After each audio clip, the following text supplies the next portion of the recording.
আসসালামু আলাইকুম প্রিয় শিক্ষার্থীরা, কেমন আছো তোমরা? আশা করি ভালো আছো। আমি আল্লাহর অশেষ রহমতে ভালো আছি।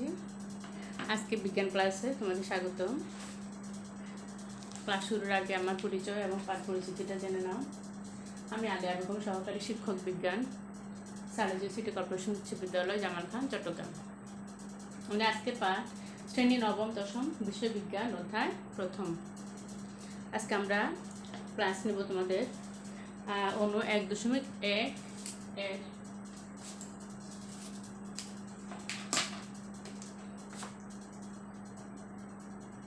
1.1-4। আজকে পাঠ হবে 1.1-4।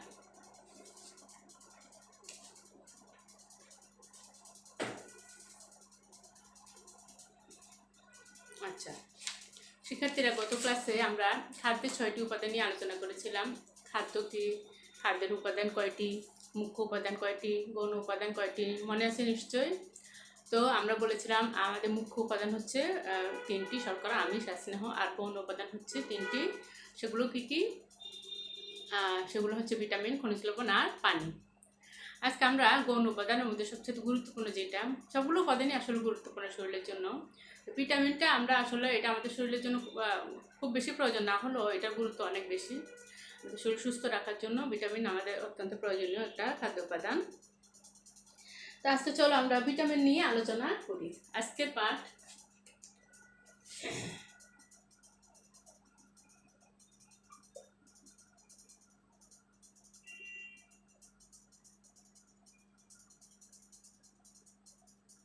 ভিটামিন বা খাদ্যপ্রাণ। ভিটামিনকে খাদ্যপ্রাণও বলা হয়।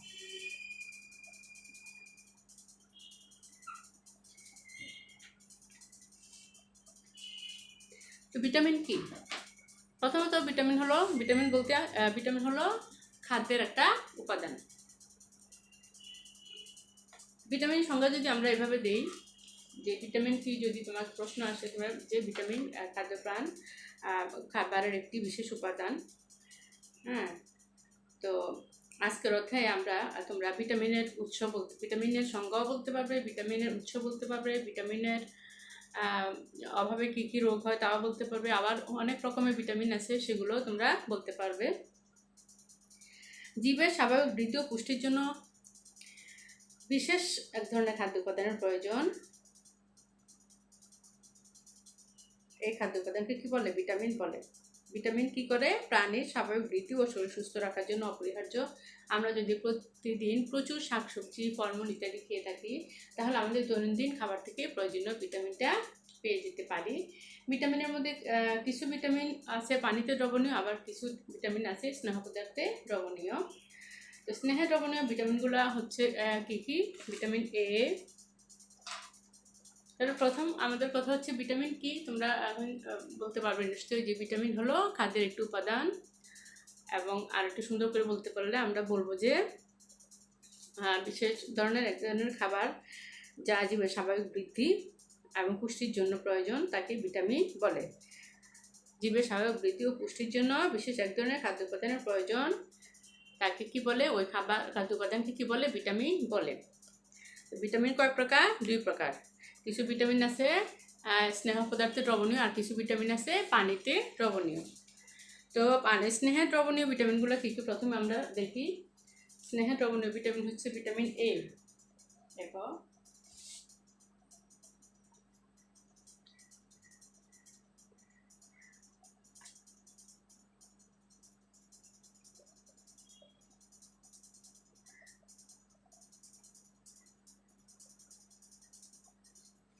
Vitamin A, vitamin D, E, vitamin K.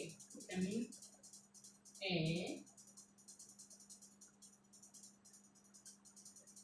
Vitamin E, vitamin D,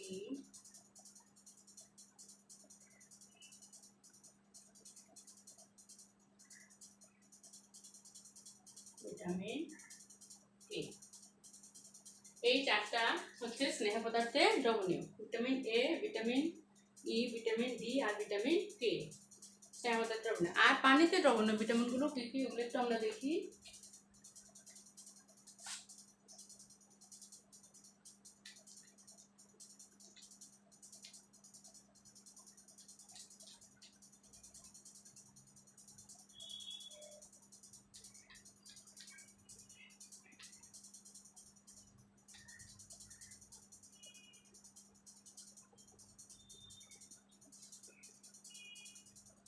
পানিতে দ্রবণীয় ভিটামিন কোনগুলা তো দেখি, কে বলতে পারবে? তোমাদের বইয়ে আছে, তোমাদের 7 নম্বর পৃষ্ঠায় আছে। তোমরা সবসময় ক্লাস করার সময় তোমাদের পাঠ্য বইটা সামনে রাখবে, খাতা রাখবে, কলম রাখবে, প্রয়োজনীয় টপিকগুলো তোমরা একটু লিখে রাখবে, ঠিক আছে? তো পানিতে দ্রবণীয় ভিটামিন হচ্ছে ভিটামিন বি কমপ্লেক্স আর ভিটামিন সি।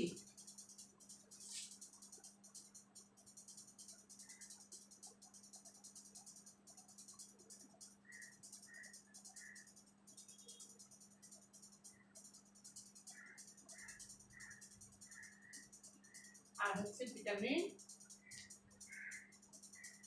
ভিটামিন সি, ঠিক আছে? ভিটামিন বি কমপ্লেক্স আর ভিটামিন সি হচ্ছে পানিতে দ্রবণীয় ভিটামিন। আচ্ছা, এখন প্রথমে আমরা পানিতে দ্রবণীয় ভিটামিন নিয়ে আলোচনা করি। পানিতে দ্রবণীয় ভিটামিনগুলো কি কি?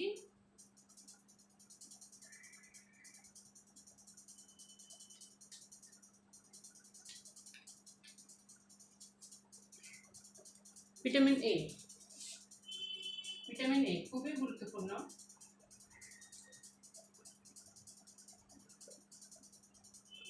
ভিটামিন এ নিয়ে আমরা এখন আলোচনা করব। প্রথমে উৎস, কাজ, তারপর হচ্ছে অভাবজনিত রোগ।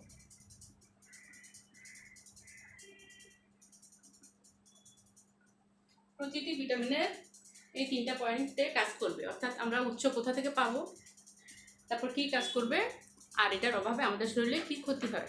প্রত্যেকটা ভিটামিনের সাথে এটা যেটা আসলে আমাদের রোগ প্রতিরোধ ক্ষমতা বৃদ্ধির জন্যই আমরা মূলত ভিটামিনগুলো খাই, অর্থাৎ শরীরকে সুস্থ রাখার জন্য, সুস্থভাবে বাঁচার জন্য ভিটামিনগুলো আমাদের শরীরের জন্য প্রয়োজন। এখন দেখো, তাহলে ভিটামিন এর উৎস কি, অর্থাৎ কোন কোন খাবার থেকে আমরা ভিটামিন পাই? প্রাণীজ উৎস আছে কিছু, কিছু আবার আমরা দেখো খাদ্য আমরা প্রাণী থেকেও পাই, আমরা আবার উদ্ভিদ থেকেও পাই। তো প্রাণীজ উৎসগুলো কি কি? ডিম, গরুর দুধ, মাখন, ছানা, দই, ঘি, যকৃৎ ও বিভিন্ন তেল সমৃদ্ধ মাছে, বিশেষ করে কড মাছে প্রচুর পরিমাণে ভিটামিন এ পাওয়া যায়।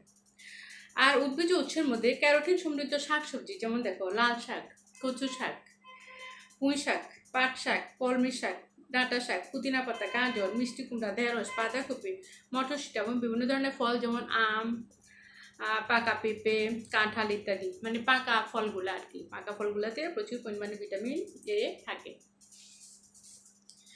তাহলে আমরা ভিটামিন এর উৎসগুলো জানলাম। এবার আমরা জানবো ভিটামিন এ তাহলে আমাদের শরীরের জন্য প্রয়োজন কেন, সেটাতে আমরা জানলাম। যেমন রোগ প্রতিরোধ ক্ষমতা বৃদ্ধি করে, তাও এছাড়াও আরও অনেকগুলো কাজ আছে। যেমন দেখো, দেহের স্বাভাবিক গঠন এবং গঠন সুষ্ঠুভাবে সম্পূর্ণ হওয়ার জন্য ভিটামিন নিশ্চিত করে। দেহের বিভিন্ন আবরণী কলা যেমন ত্বক, চোখের কর্নিয়া ইত্যাদিকে স্বাভাবিক ও সজীব রাখে। হাড় এবং দাঁতের গঠন এবং দাঁতের মাড়ি সুস্থ রাখে। দৃষ্টিশক্তি ঠিক রাখে এবং রাতকানা রোগ প্রতিরোধ করে। দেহে রোগ সংক্রমণ প্রতিরোধ করে। এখানে 5টা কাজ দেওয়া আছে। হ্যাঁ, তো তোমরা এগুলো ভালো করে শিখে নেবে। গুরুত্বটা জানলে তোমাদের গুরুত্বের কথা চিন্তা করে হলো তোমরা একটু খাবে, কারণ খাবারে আমাদের দেখা যাচ্ছে অনেক সময় অনীহাও থাকে, কারণ আমরা গুরুত্ব বুঝি না বলেই আসলে মূলত তোমরা স্টুডেন্টরা বেশি করে এটা, গুরুত্ব বুঝে না বলেই খাবার খায় না ঠিকঠাক মতো, এই জন্য। এখন দেখো, তাহলে ভিটামিনের অভাবে আমাদের কী কী রোগ হয় এবং রোগ হলে আমাদের প্রতিকারটা কী, বা রোগ হলে আমরা কী করতে পারবো রোগ থেকে মুক্ত থাকার জন্য আর কি। ভিটামিন এর অভাবে রাতকানা রোগ হয়, এটা আমরা সকলেই জানি, দীর্ঘদিন থেকে তোমরা এটা জেনে আসছো। ছোট থেকে টিভিতেও অনেক সময় দেখা যায়, এগুলো বিভিন্ন বিজ্ঞাপন দেখো তোমরা। ভিটামিন এর অভাবে রাতকানা রোগ হয়। এর অভাব দীর্ঘস্থায়ী হলে চোখের কর্নিয়ায় আলসার হতে পারে। এই অবস্থাকে জেরপ্থ্যালমিয়া রোগ বলে। জেরপ্থ্যালমিয়া রোগ বলে। জেরপ্থ্যালমিয়া রোগ, তাহলে জেরপ্থ্যালমিয়া রোগ কাকে বলে? জেরপ্থ্যালমিয়া চোখের কর্নিয়ার আলসার। চোখের কর্নিয়ার আলসারকে কি বলে? জেরপ্থ্যালমিয়া রোগ বলে। চোখের কর্নিয়ায় আলসার হলে এই অবস্থাকে কি বলে? জেরপ্থ্যালমিয়া বলে। জেরপ্থ্যালমিয়া, এটা একটু ভালো করে জেনে নিবে তোমরা। জেরপ্থ্যালমিয়া পরীক্ষা আসে। জেরপ্থ্যালমিয়া কি? বা তোমাদের নৈর্ব্যক্তিক প্রশ্ন তোমরা পেতে পারো এই ধরনের। জেরপ্থ্যালমিয়া কি?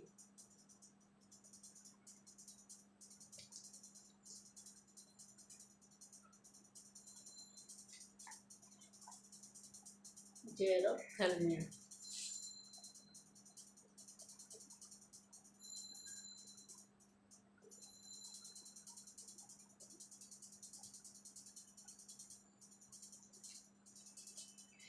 তাহলে এটা জেরপ্থ্যালমিয়া কেন হয়? ভিটামিন এ এর অভাবে জেরপ্থ্যালমিয়া রোগটা হয়।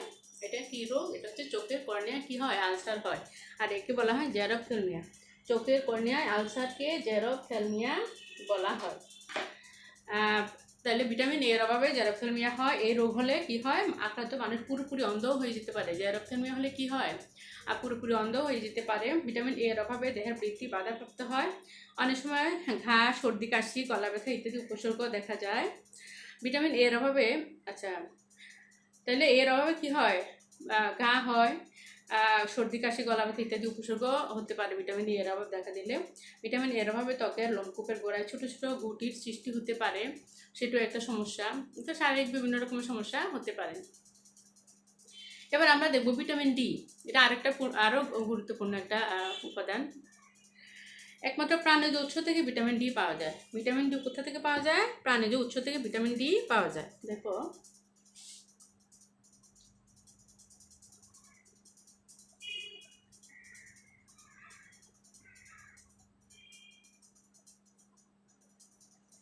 প্রাণীজ উৎস থেকে ভিটামিন ডি পাওয়া যায়। ভিটামিন ডি এর উৎস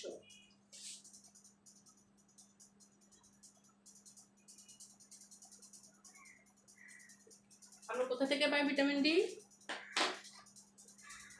এই ভিটামিনের সূর্যালোকের অতিবেগুনি রশ্মি সাহায্যে মানুষের ত্বকে সংশ্লেষিত হয়। ডিমের কুসুম, দুধ এবং মাখন ভিটামিন ডি এর প্রধান উৎস। বাঁধাকপি, যকৃৎ এবং তেল সমৃদ্ধ মাছে ভিটামিন ডি পাওয়া যায়। ভিটামিন ডি তাহলে কোথায় পাওয়া যাচ্ছে? ডিমের কুসুম, দুধ, মাখন ইত্যাদি ভিটামিন ডি এর উৎস। বাঁধাকপি আর উদ্ভিদ কোনগুলা? উদ্ভিদ হচ্ছে উদ্ভিজ উৎস যেটা, সেটা হচ্ছে কি? বাঁধাকপি। আর যকৃৎ তো আমরা কোথা থেকে পাই? জানো, প্রাণী থেকে। এবং তেল সমৃদ্ধ মাছে ভিটামিন ডি পাওয়া যায়। তো ভিটামিন ডি এর উৎসগুলো জানলাম।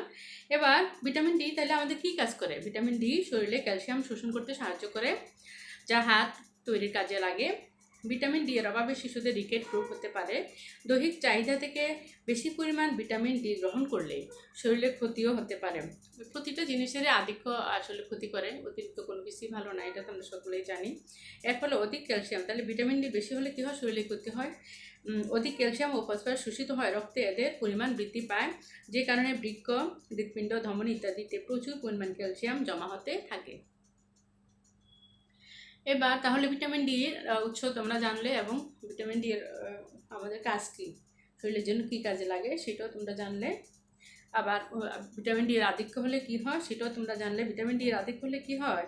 শরীরে ক্ষতি হয়। এর ফলে কী হয়? অধিক ক্যালসিয়াম ও ফসফরাস শোষিত হয়, রক্তে এদের পরিমাণ বৃদ্ধি পায়।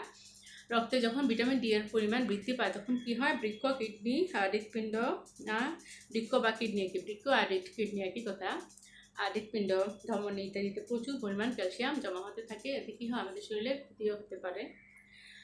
এরপর আমরা জানবো ভিটামিন ই। ভিটামিন ই কি? ভিটামিন ই এর উৎস কি? ভিটামিন ই এর কাজ কি? সেটা একটু জেনে নেই আমরা।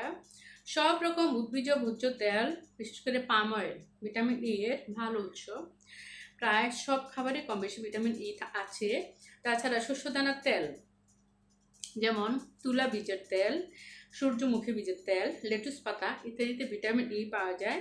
মানুষের শরীরে ভিটামিন ই হলো অ্যান্টিঅক্সিডেন্ট, যেটি ধমনীতে চর্বি জমা রোধ করে। অর্থাৎ ধমনীতে যখন চর্বি জমা হয় তখন কিন্তু বিভিন্ন রকম রোগের সৃষ্টি হয়।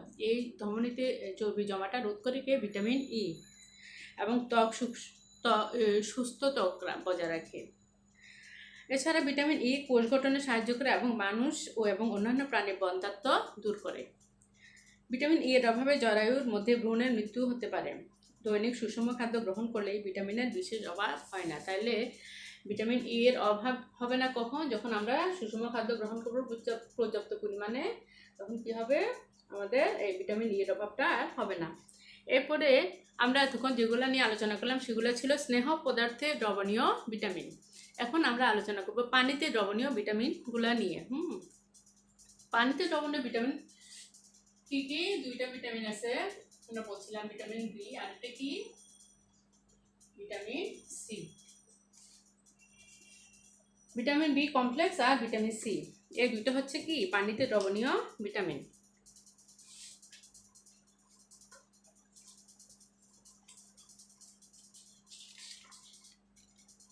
আচ্ছা, এতক্ষণ আমরা যা আলোচনা করছি এগুলো ছিল আসলে স্নেহ পদার্থের দ্রবণীয়, ঠিক আছে? এখন আমরা আলোচনা করব পানিতে দ্রবণীয় ভিটামিন। পানিতে দ্রবণীয় ভিটামিনগুলো কি কি? Vitamin A B complex.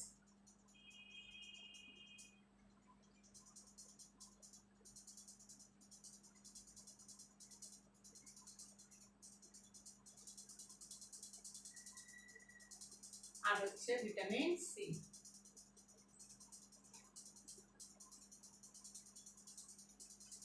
Vitamin C কে বলা হয় অ্যাসকর্বিক অ্যাসিড।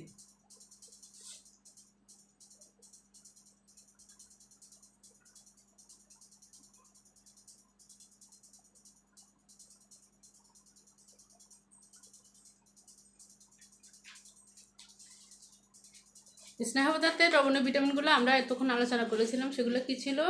ভিটামিন এ, তারপরে হলো vitamin D, vitamin E, vitamin K ইত্যাদি, ঠিক আছে? এখন আমরা আলোচনা করব পানিতে দ্রবণীয় vitamin B complex. Vitamin B complex হচ্ছে পানিতে দ্রবণীয় 12টি ভিটামিন রয়েছে, 12টি ভিটামিন বি রয়েছে। পানিতে দ্রবণীয় কয়টি ভিটামিন বি রয়েছে? 12টি ভিটামিন বি রয়েছে। ভিটামিনের এই গুচ্ছকে ভিটামিন বি কমপ্লেক্স বলা হয়। তাহলে ভিটামিন বি কমপ্লেক্স কাকে বলে? 12টি ভিটামিন বি এর সমন্বয়ে যে ভিটামিনটা গঠিত হয় সেটাকে বলে ভিটামিন বি কমপ্লেক্স। 12টি ভিটামিন বি। দেহের স্বাভাবিক সুস্থতার জন্য খাবারে ভিটামিন বি কমপ্লেক্স খুবই গুরুত্বপূর্ণ। দেহের বৃদ্ধি, স্নায়ু ও মস্তিষ্কের কাজ, দেহ কোষের বিপাকীয় কাজ, প্রজনন ইত্যাদি সম্পন্ন করার জন্য খাদ্যে ভিটামিন বি কমপ্লেক্সের উপস্থিতি অত্যন্ত প্রয়োজনীয়। তাহলে ভিটামিন বি কমপ্লেক্স কাকে বলে?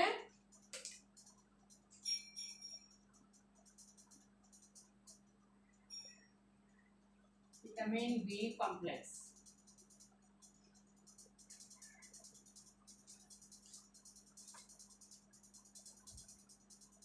বারোটি ভিটামিন বি এর গুচ্ছ। তাহলে 12টি ভিটামিন বি এর সমন্বয়ে ভিটামিন বি কমপ্লেক্স গঠিত হয়। তো ভিটামিন বি কমপ্লেক্সের গুরুত্বপূর্ণ উৎস এবং অভাবজনিত রোগ নিচের টেবলে দেওয়া আছে। এখানে একটা ছক দেওয়া আছে, তোমাদের বইয়ে দেখো তোমরা 9 নম্বর পৃষ্ঠা। এই গুচ্ছের মধ্যে আছে ভিটামিন থায়ামিন, তারপর হচ্ছে রাইবোফ্লাভিন, নিয়াসিন বা নিকোটিনিক অ্যাসিড, পিরিডক্সিন, কোবালামিন বা সায়ানোকোবালামিন বা B12, B1, B2, B5, B6 আর B12। এখানে কয়টা ভিটামিন দেওয়া আছে? 5টা। এই 5টার এর মধ্যেই 12টা ভিটামিন আছে, যে গুচ্ছকে কি বলা হয়? ভিটামিন বি কমপ্লেক্সের উপাদানগুলো এখানে আছে। হ্যাঁ, তো এগুলোর উৎস এবং অভাবজনিত রোগগুলো আমরা একটু জানবো। দেখো, ভিটামিন আর উৎসগুলো যেমন নাম হচ্ছে থায়ামিন B1। তাহলে বি কমপ্লেক্সের মধ্যে একটা হচ্ছে কি ভিটামিন থায়ামিন বা B1। Thymine B1।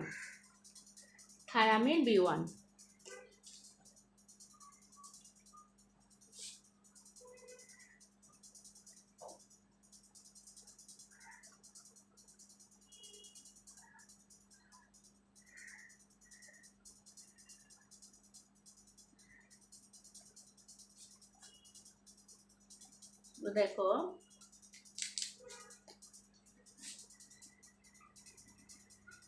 Thymine B1। Thymine B1 আমরা কোথা থেকে পাবো? উৎস এখানে দেওয়া আছে, দেখো, ডিপি চাটা, চাল, আটা, তারপরে ডাল, তৈলবীজ, বাদাম, যকৃৎ, টাটকা ফল, শাকসবজি, প্রাণীজ উৎসের মধ্যে রয়েছে যকৃৎ, ডিম, দুধ, মাছ ইত্যাদি। তাহলে থায়ামিনের উদ্ভিজ উৎস যেগুলো সেগুলো কী কী দেখি? চাল, আটা, তারপর হচ্ছে ডাল, তৈলবীজ, বাদাম ইত্যাদি। আর তারপর হচ্ছে টাটকা শাকসবজি। আর প্রাণীজ উৎসের মধ্যে রয়েছে যকৃৎ, ডিম, দুধ, মাছ ইত্যাদি। এগুলোর থেকে আমরা কি পাবো? থায়ামিন B1 পাবো। তো থায়ামিনের অভাবে আমাদের কি কি রোগ হয়? থায়ামিন যদি আমরা না গ্রহণ করি বা না খাই তখন কি হবে?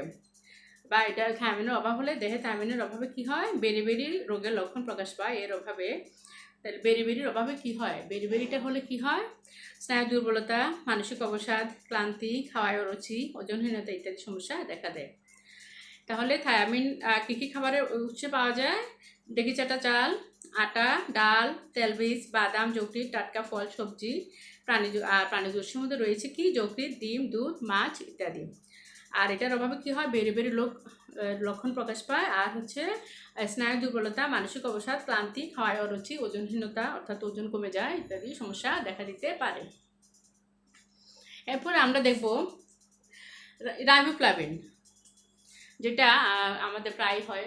আমাদের অনেকে ঠোঁটে ঘা হয়, হ্যাঁ, ঠোঁট ফেটে যায়, তখন আমরা অনেকে রাইবোফ্লাভিন ট্যাবলেট খায়। তাহলে কি হয়? ওটার অভাবটা, ভিটামিনের অভাব যখন পূরণ হয়ে যায় তখন আমাদের রোগটাও ঠিক হয়ে যায়। তো রাইবোফ্লাভিন আমরা কোথায় পাই? যকৃৎ, দুধ, ডিম, সবুজ শাকসবজি, গাছের কচি ডগা, অঙ্কুরিত বীজ ইত্যাদি। রাইবোফ্লাভিন।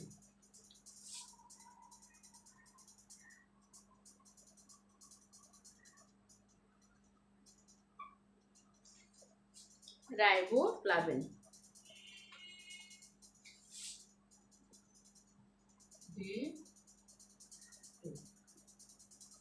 এটা হচ্ছে B2। B1 হচ্ছে থায়ামিন, B2 হচ্ছে রাইবোফ্লাভিন, B5 হচ্ছে নিয়াসিন, আর B6 হচ্ছে পিরিডক্সিন, আর কোবালামিন বা সায়াকোবালামিন হচ্ছে B12। তো রাইবোফ্লাভিন কোথায় পায়? যকৃৎ, দুধ, ডিম, সবুজ শাকসবজি, গাছের কচি ডগা, অঙ্কুরিত বীজ ইত্যাদি। আর রাইবোফ্লাভিনের অভাবে কী কী রোগ হয়? ঠোঁটের দুপাশে ফাটল দেখা দেয়, মুখে ও জিভে ঘা হয়, হ্যাঁ, তারপর ত্বক খসখসে হয়, চোখ দিয়ে পানি পড়ে, এর অভাবে তীব্র আলোতে চোখ খুলতে অসুবিধা হয়। এগুলো দেখো ভিটামিন এ এর অভাব, সব কিছুই কিন্তু ভিটামিন বি এর অভাবজনিত রোগগুলা। হ্যাঁ, তারপর এবার আমরা জানবো যে নিয়াসিন কোন কোন খাবারে পাওয়া যায়? মাংস, যকৃৎ, আটা, ডাল, বাদাম, তেলবীজ, ছোলা, শাকসবজি। এগুলো যেহেতু ছক আকারে আছে, তোমরা চেষ্টা করবে তোমার ধীরে ধীরে ছকটা কমপ্লিটলি মুখস্থ করে ফেলতে। তাহলে তোমাদের এখান থেকে যে কোনো প্রশ্ন আসবে। যদি রাইবোফ্লাভিন সম্পর্কে উৎস বা অভাবজনিত রোগ আসে তোমরা লিখতে পারবে, কিংবা থায়ামিনের অভাবজনিত রোগ আসে লিখতে পারবে। এখন প্রতিটা ছকের প্রতিটা অংশই কিন্তু গুরুত্বপূর্ণ, প্রতিটা পয়েন্ট তোমরা ভালো করে শিখে ফেলবে। নিয়াসিনের অভাবে কি হয়? পেলেগ্রা নামক রোগ হয়। পেলেগ্রা তোমরা কি এর আগে হয়তো এই নামটা শোনো নাই কিংবা শুনে থাকবে? পেলেগ্রা এটা কিসের অভাবে হয়? পেলেগ্রা নিয়াসিনের অভাবে হয়। নিয়াসিনটা কি? নিয়াসিন হচ্ছে ভিটামিন বি কমপ্লেক্সের একটা উপাদান, মনে রাখবে। ভিটামিন বি কমপ্লেক্সের একটা উপাদান। আমরা বলছিলাম 12টা ভিটামিনের গুচ্ছ নিয়ে ভিটামিন বি কমপ্লেক্স হয়। তো ভিটামিন বি কমপ্লেক্সের হচ্ছে নিয়াসিন। তো নিয়াসিনের অভাবে কি হয়? পেলেগ্রা রোগ হয়। পেলেগ্রা রোগ হলে কি হয়? পেলেগ্রা রোগে ত্বকের রঞ্জক পদার্থ জমতে শুরু করে, এবং সূর্যের আলোর দ্রুত বৃদ্ধি পায়। রঞ্জক পদার্থগুলো সূর্যের আলোতে দ্রুত বৃদ্ধি পায়, ফলে কি হয়? ত্বক লালচে দাগ পড়ে এবং ত্বক খসখসে হয়ে যায়। এছাড়া জিভে রঞ্জক পদার্থ জমে জিভের অ্যাট্রফি হয়। এটা একটা রোগ, অ্যাট্রফি, কোনো একটা সমস্যা হয় জিভে। আমাদের শরীরে হরেক রকমের রোগ দেখা দেয়, আমরা অনেক সময় বুঝতে পারি না যে কেন এটা হলো। তো ডাক্তারের শরণাপন্ন হয়, ডাক্তার তখন আমাদেরকে ওষুধ দেয়। তো এই জন্য আমাদের কী হবে? আমাদের নিয়মিত এই যে খাবারগুলো খেতে হবে: মাংস, যকৃৎ, আটা, ডাল, বাদাম, তেলবীজ, ছোলা, শাকসবজি ইত্যাদি। প্রতিটি খাবারই আমাদের শরীরের জন্য গুরুত্বপূর্ণ, তাই কোনো খাবারের প্রতি অনীহা থাকা ঠিক না। সব কিছুই আমাদের পরিমাণ মতো খেতে হবে। এবার আমরা জানবো, তাহলে দেখো প্যালেগ্রা রোগটা তোমরা কিন্তু আমার মনে এর আগে শোনো নাই বা পড়ো নাই, তো একটু একটু খেয়াল রাখবে। প্যালেগ্রা হয় কিভাবে নিয়েছেন, যেগুলো একটু নতুন বা আনকমন মনে হয় ওগুলো কিন্তু পরীক্ষণের সময় আসে বেশি, এই জন্য একটু জানে রাখবে তোমরা একটু ভালো করে। নিয়েছেন অভাবে প্যালেগ্রা হয়, প্যালেগ্রা হলে কী কী সমস্যা হয়, হ্যাঁ এগুলো একটু ভালো করে মুখস্থ করবে। তারপর হচ্ছে পিরিডক্সিন, পিরিডক্সিন হচ্ছে B6, পিরিডক্সিন, পিরিডক্সিন B6।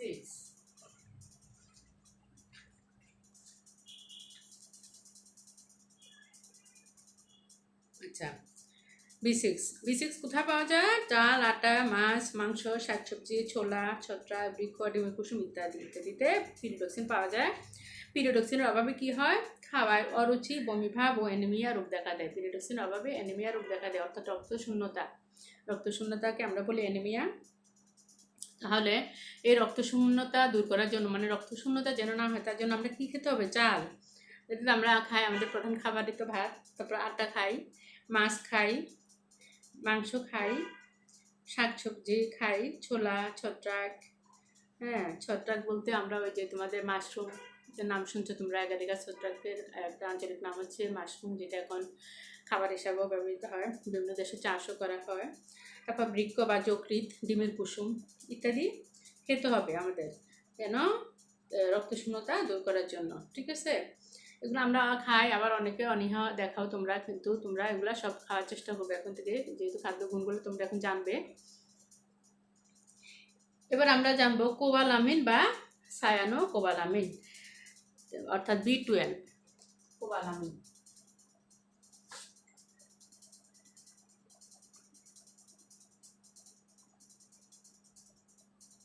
কোবালামিনের উৎস কি কি?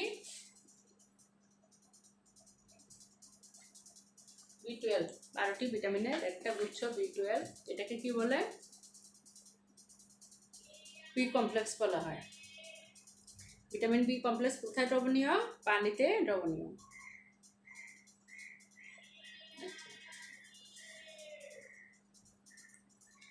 ভিটামিন বি, আচ্ছা থায়ামিন, আমরা এতক্ষণ যা করলাম ওগুলো সব কিন্তু ভিটামিন বি কমপ্লেক্সের অন্তর্ভুক্ত, ঠিক আছে? তো ভিটামিন এখন B12 তাহলে কোথায় পাওয়া যায়? যকৃৎ, দুধ, মাছ, মাংস, ডিম, পনির, বৃক্ষ ইত্যাদিতে ভিটামিন B12 পাওয়া যায়। এর অভাবে কি হয়? এর অভাবে রক্তশূন্যতা রোগ দেখা দেয়, স্নায়ুতন্ত্রের অবক্ষয় ঘটে। এবার আমরা জানবো সবচেয়ে গুরুত্বপূর্ণ একটা উপাদান, সেটা কি? Vitamin C.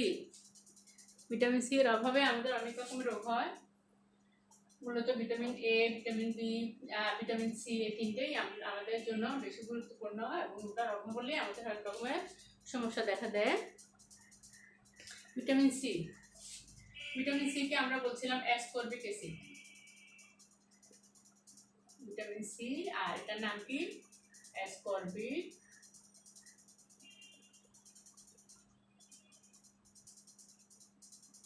Acid. Vitamin C তাহলে আমরা কোথায় পাবো? কী কী কোন কোন খাবারে পাবো? টাটকা শাকসবজি এবং টাটকা ফলে ভিটামিন সি পাওয়া যায়।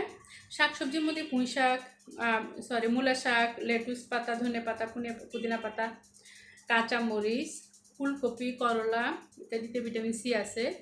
আর ফলের মধ্যে আমলকি, লেবু, কমলা লেবু, টমেটো, আনারস, পেয়ারা ইত্যাদি ভিটামিন সি এর উৎস। শুকনো ফল ও বীজ এবং টিনজাত খাদ্যে এই ভিটামিন থাকে না, তাহলে শুকনো ফলে এই ভিটামিনটা থাকবে না। কোথায় থাকবে? টাটকা শাকসবজিতে থাকবে, আর টাটকা ফলে থাকবে। আর থাকবে কি?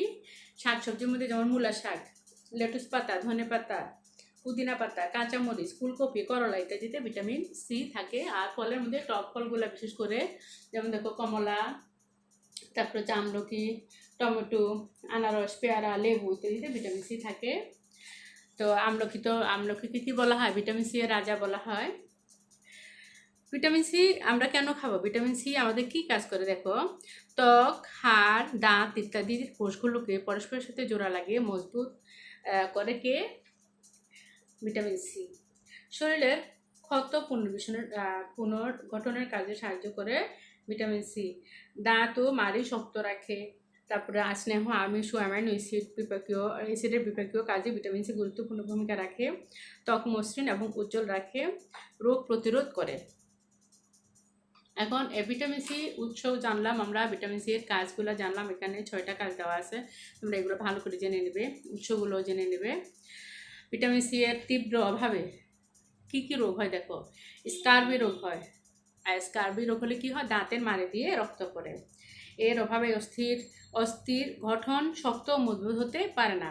ত্বকে ঘা হয়, ক্ষত শুকাতে দেরি হয়, দাঁতের মাড়ি ফুলে দাঁতের এনামেল উঠে যায়, দাঁত দুর্বল হয়ে অকালে ঝরে পড়ে, রোগ প্রতিরোধক ক্ষমতা কমে গিয়ে সহজে ঠান্ডা লাগে।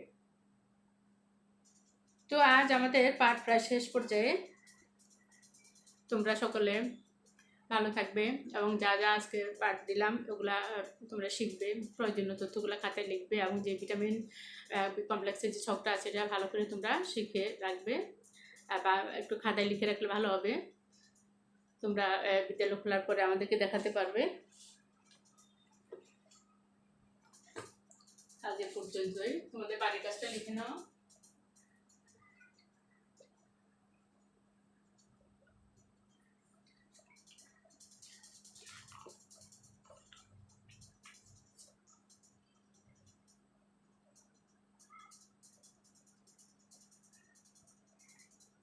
ভিটামিনের উৎস, কাজ ও অভাবজনিত রোগ।